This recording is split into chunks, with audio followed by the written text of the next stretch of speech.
Segundo São Paulo, a raiz de todos os males pode ser encontrada no pecado, que vamos ver na aula de hoje. Seja bem-vindo ao canal do Centro de Estudos Imago Dei em Teologia do Corpo. Vale sempre lembrar, eu me chamo Vinícius e o tema da aula de hoje é a doença espiritual da avareza. Qual o seu conceito, suas formas de ação em nós e como podemos combatê-la? Então, fica comigo até o final e descubra. Vamos então começar lendo a Sagrada Escritura. Quero convidar você a abrir aí a Palavra de Deus em 1 Timóteo, número 6, capítulo 6, versículos de 9 a 10. 1 Timóteo, capítulo 6, versículos de 9 a 10. Assim diz o texto: aqueles que ambicionam tornar-se ricos caem nas armadilhas do demônio e em muitos desejos insensatos e nocivos, que precipitam os homens no abismo da ruína e da perdição, porque a raiz de todos os males é o amor ao dinheiro. Acossados pela cobiça, alguns se desviaram da fé e se enredaram em muitas aflições. Veja, então aqui nós vamos falar um pouco sobre a perspectiva dessa doença espiritual chamada avareza. Qual que é o conceito dessa doença espiritual? É o desejo desordenado dos bens da terra. Lembra que a gente falou nas aulas atrás, chave de leitura para o nosso curso. Quando nós formos falar de pecados capitais, doenças espirituais, vai ter sempre esse trecho. Desejo desordenado por algo. Nesse caso específico, o desejo desordenado é pelos bens desta terra. O nome técnico dessa doença espiritual é a filargíria. O que essa palavra significa? Amor à prata. Se a gente dividir esta palavra, filargíria, a gente vai chegar à definição que é o amor à prata, o apego desordenado aos bens temporais. É o amor desordenado por possuir. Como que esse amor se apresenta? De três formas. A primeira, uma vontade de possuir cada vez mais. Aquele acumulador, aquele que deseja ter os bens simplesmente pelo prazer de ter. Então, eu tenho este livro, eu quero mais livros, eu quero ter mais. Não eu quero alcançar mais conhecimento, não, só pelo simples prazer de possuir as coisas.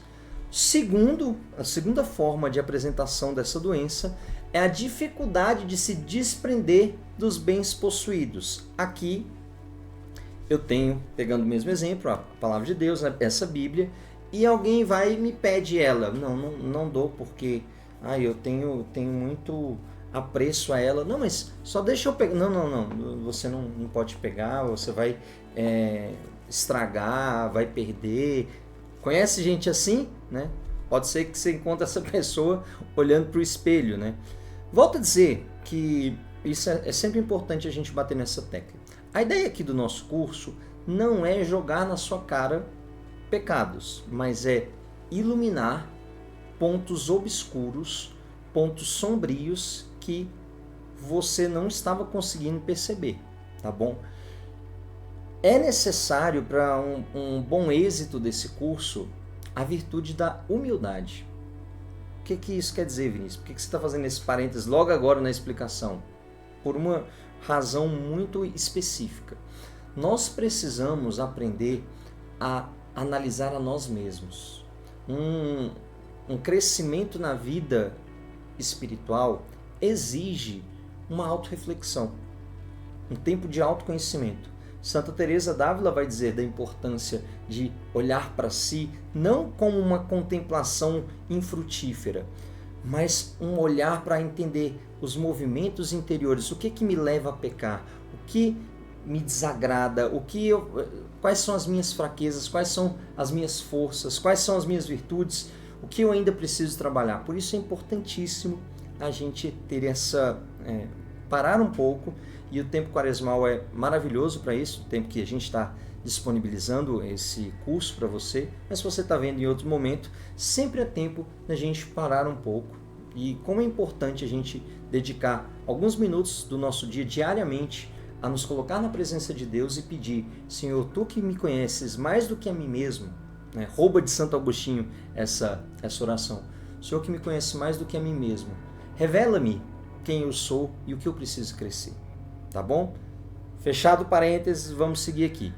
Então, recapitulando. Primeiro, a vontade de possuir cada vez mais.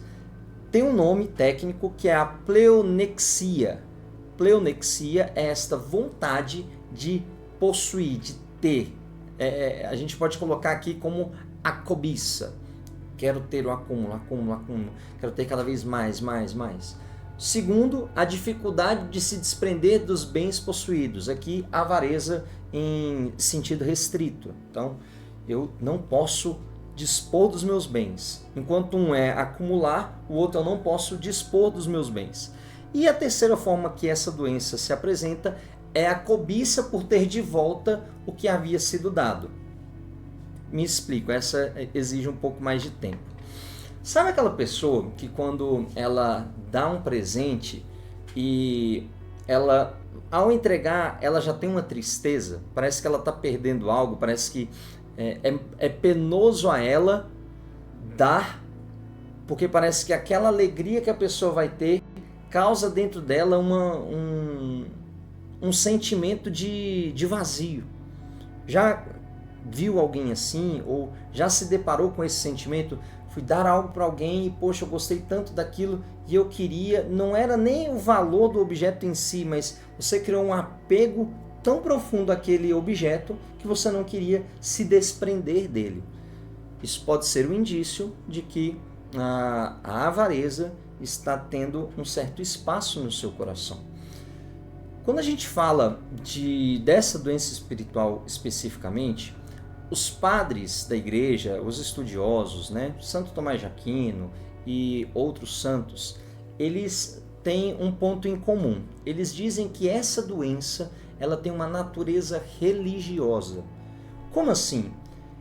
O avarento, ele é um idólatra. O avarento, a pessoa que sofre deste mal, ele cria como seu Deus as coisas criadas. Ele assume as coisas criadas, dá a elas uma importância muito maior do que elas têm. Elas não servem mais somente para a finalidade. Qual a finalidade do homem? Conhecer, amar e servir a Deus. Para um avarento, os bens são o fim último. E cada vez mais que eles vivem neste coração de apego a esses bens temporais, mais pesado se torna o coração. Por isso, os padres da igreja, os santos, quando falam sobre a doença espiritual da avareza, são categóricos. O avarento é um idólatra.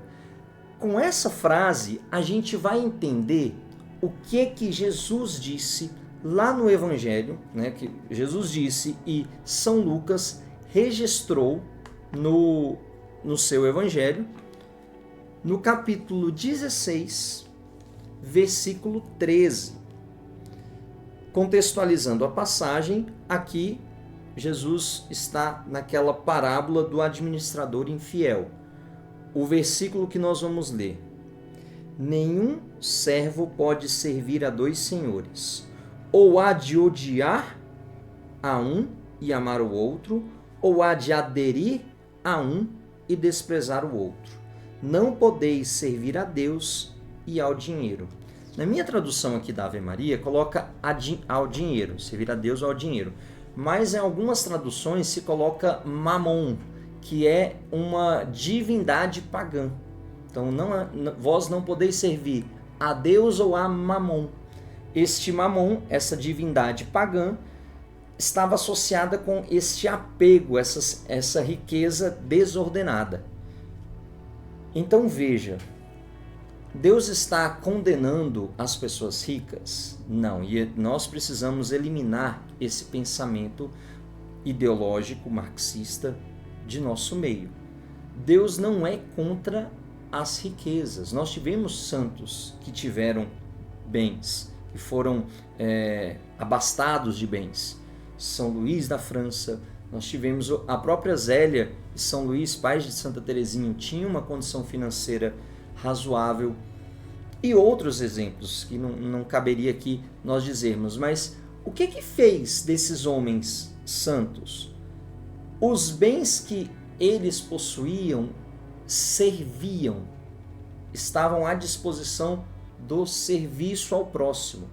Então, se a gente for estudar a doutrina social da igreja, nós vamos entender que a propriedade e os bens que nós temos devem estar a serviço, seja de nós mesmos para alcançar a nossa finalidade, conhecer, amar e servir a Deus, seja para ajudar o próximo. Então, não é errado pensar em ter uma condição financeira melhor. O problema não é esse. O problema é achar que a sua felicidade está em ter mais bens. Consegue perceber a diferença? Para alguns essa diferença é muito sutil. O problema não está nos bens. Deus nos concedeu esses bens como dom, como beneplácito da sua bondade para conosco. Agora, o que Deus não quer é que nós troquemos a Ele por esses bens passageiros. Não deixemos de servir a Deus para servir a Mamon. Beleza? Entendido até aqui? Então nós vamos passar para as causas da avareza. O que gera a avareza no coração humano? Mas antes, eu preciso te pedir uma coisa. Se inscreva no nosso canal. Nós precisamos muito da sua ajuda. Todos aqueles que se inscrevem, ou mesmo que curtem o canal, ou mesmo que mandam esse vídeo para outra pessoa, nos ajudam no nosso plano de evangelização. Sua ajuda é muito importante. Vamos fazer com que esse canal cresça, tá bom? E assim a gente consiga fazer mais e alcançar mais corações para Cristo. Então, conto com você. Faça aí a sua inscrição. Quais são, então, as causas da avareza? Primeiro, o amor ao prazer. O avarento, ele faz a seguinte associação. O dinheiro, ele me dá bens e esses bens me causam prazer. Então, o primeiro ponto do avarento é, ele olha o bem e fala assim, quando eu tenho isso aqui me possibilita alcançar prazeres. Então, o avarento, ele usa dos bens para alcançar esse prazer. Veja que tem uma perspectiva utilitarista aqui. Segundo, a vaidade. O dinheiro me dá prestígio social. Se eu for rico, eu vou ser bem aceito. Se eu for rico, eu vou ser alguém na vida. E a terceira e mais perigosa de todas é a falta de fé. Por quê? A pessoa avarenta que apresenta essa falta de fé, ela busca a confiança e a segurança nos bens materiais e não em Deus. Então veja, nesses 3 pontos que a gente falou, a gente consegue perceber um fio condutor, qual seja a preocupação em ter, que vai me definir quem eu sou.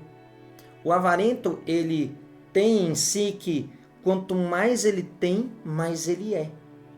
E você não é porque você tem, você é por quem você é. Fica meio filosófico demais aqui, então eu vou tentar tornar de forma mais clara. O seu valor não está na sua conta bancária, no carro que você dirige, na casa que você mora. O seu valor está no preço de um Deus que morreu por você no alto da cruz. O seu valor está intrínseco a quem você é e não ao que você tem. O seu valor não é mensurado pelas pratas que você carrega no seu bolso, mas o seu valor ele é naturalmente associado por você ser filho, filha de Deus, por você ser pessoa humana. Para o avarento, isso é difícil de entrar no coração. E nós vivemos, infelizmente, em uma cultura onde a cada segundo se fala em ganhar dinheiro. Se você olhar as redes sociais e se você não tiver um coração lançado em Deus, você pode ser pego por mamon. Como assim? Já viu aqueles anúncios? Você aí com 35, 40 anos está tentando sustentar a sua família, lutando, acordando cedo todo dia, trabalhando, aguentando desaforo do chefe, fazendo várias atividades, fazendo hora extra e tudo, e a conta fica ali, né? Você é só um administrador, seu salário chega e ele já tem várias pessoas para tomar conta dele para você. E aí você abre lá o Instagram, um jovem de 16, 17, 18 anos falando, eu ganhei meu primeiro milhão com 14. E você fala, não é possível. Como assim? Dá uma inveja, isso aqui para outra aula, mas dá aquela até a desesperança, não dá certo, veja, não dá. Meus queridos, a nossa felicidade não está no dinheiro que nós temos. É claro que não é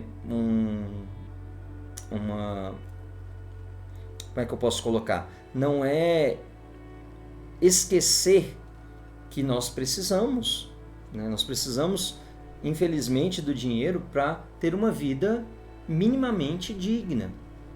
Mas veja, às vezes a gente cria necessidades além do que elas verdadeiramente são. Quantos pais criam no coração uma necessidade, falando, mas meu filho tem que estudar no melhor colégio, meu filho tem que fazer inglês, tem que fazer isso, tem que fazer aquilo e tudo. E quando sobra tempo, se fala de ser virtuoso, se fala de ser um homem temente, um homem ou uma mulher temente a Deus, se fala de ser uma pessoa com princípios sólidos, princípios baseados na fé católica. Veja, a coisa está deturpada. Volto a dizer, isso tem que ficar muito claro, não é a rejeição aos bens dessa terra, mas é entender que os bens dessa terra têm sempre que estar a serviço. Eles não podem nos escravizar. Esse trecho aqui que eu quero ler para você é de São Gregório Magno, que vai dizer das filhas da avareza. Então, da avareza nasce a traição, a fraude, a falácia, o perjúrio, a inquietação, as violências, as durezas de coração contra a misericórdia. Um coração avarento, ele tende à traição, à fraude, à falácia, ao perjúrio, à inquietação, às violências e às durezas de coração contra a misericórdia. Lembram um clássico, né, que fala daqueles espíritos de Natal, né? Um filme conhecido onde aquele homem eu esqueci o nome do personagem, mas que ele era muito avarento e aí durante o Natal ele tem uma experiência que chama a generosidade. Então é importante para um coração que tem essa inclinação à avareza pedir e trabalhar a virtude da generosidade. Por quê? Porque a avareza faz perder a liberdade e nos coloca no estado de alienação. Como assim? Um avarento, ele vive tão somente, a sua vida tem uma finalidade, acúmulo. Ter dinheiro, ter as coisas, ter os bens. E vai dizer Jesus, que vale ao homem ganhar o mundo inteiro, se vir a perder a sua alma. Colocar a confiança em tesouros passageiros que a ferrugem e a traça podem consumir. Então, a avareza sugere uma longa velhice e a impotência das mãos para o trabalho. A desculpa de um avarento, né, vai ser sempre, não, estou pensando no meu futuro, estou pensando na fome futura, as doenças que podem acontecer, nas amarguras da diligência, como seja vergonhoso pedir aos outros aquilo que se necessita. Isso aqui é um trecho de Evagrio Pontico, para dizer as desculpas que um coração avarento coloca. Aqui a gente precisa diferenciar, nós não podemos confundir a avareza com a virtude da previdência. Lembra das virgens previdentes que estavam ali esperando o noivo, tinham o seu óleo e tinham uma reserva? Veja, elas não compraram tonéis de óleo, elas tinham uma reserva suficiente. Não é errado nós termos esta previdência, pensar no amanhã. Peraí, o que eu preciso para amanhã? Planejar o amanhã, seja nosso, seja dos nossos familiares, os pais de família, as mães de família, né? Pensando em ter algum bem para deixar para os seus filhos, isso é muito lícito. O problema é quando a vida você só vai ser um bom pai, você só vai ser uma boa mãe se você deixar bens para os seus filhos. Não. Você vai ser um bom pai e mamãe se você deixar o maior tesouro para eles, que é a fé católica. Então, como que a gente pode combater a avareza? Com a virtude da laboriosidade, ou ter um coração que se coloca à disposição a trabalhar. O Catecismo da Igreja Católica, no número 378, vai dizer o seguinte: o trabalho não é uma penalidade, mas sim a colaboração do homem e da mulher com Deus no aperfeiçoamento da criação visível. Ou seja, o trabalho é alcançar com o esforço do nosso suor, o esforço das nossas aptidões, dos dons que Deus nos deu, para alcançar alguma coisa. Não é bom quando a gente alcança, né? Eu lembro o primeiro computador que eu pude comprar com meu dinheiro. Nossa, cuidava dele com todo carinho. Não com apego, mas eu sabia o valor daquilo, né? Então, dar valor, a laboriosidade, ela nos ajuda a vencer a avareza. Por quê? Porque nós sabemos o valor daquilo e nós sabemos como a falta daquele bem pode ser ruim ao nosso irmão. Então, gera também em nós um sentimento ou a virtude da generosidade. Na nossa próxima aula, nós vamos meditar qual frase Cristo disse no alto da cruz, que é a nossa cura para a avareza. Se você gostou desse conteúdo, deixa seu like e não se esqueça de nos seguir, hein? Deus te abençoe e até o próximo vídeo.